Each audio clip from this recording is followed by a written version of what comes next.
retenir est que les discours et messages incitatifs à la haine, c'est toute expression de mépris, de banalisation, de dénigrement, de sous-humanisation qui appelle un comportement violent à l'endroit d'un individu ou du groupe auquel il appartient.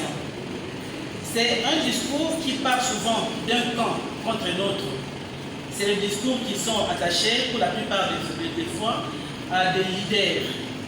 Là, nous voyons les hommes politiques, les responsables sur le plan économique et autres. Quand ils veulent rabaisser leurs adversaires, ils recourent à ce genre de discours et messages. Comme constat, dans le contexte congolais et des messages, des discours incitant à la haine et xénophobie sont de plus en plus utilisés dans les médias, aussi bien classiques que dans la presse en ligne et autres réseaux sociaux. En matière de critique des médias, qui est une discipline d'observation et d'analyse et des contenus médiatiques, je note que près de 70% des dérapages relevés sont à classer dans la catégorie des discours et messages incitatifs à la haine.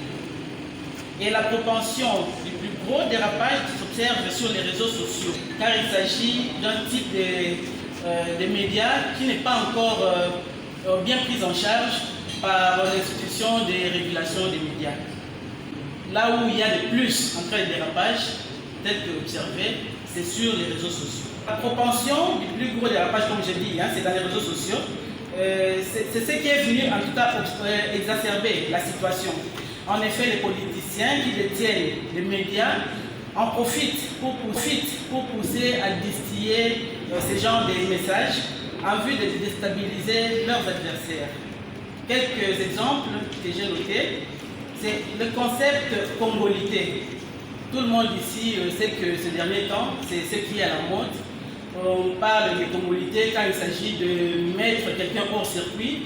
En ce qui concerne les élections, par exemple, on sait que pour remettre tous ceux qui peuvent être considérés comme challengers, c'est facile en tout cas de recourir à ces genres d'expressions pour les déstabiliser.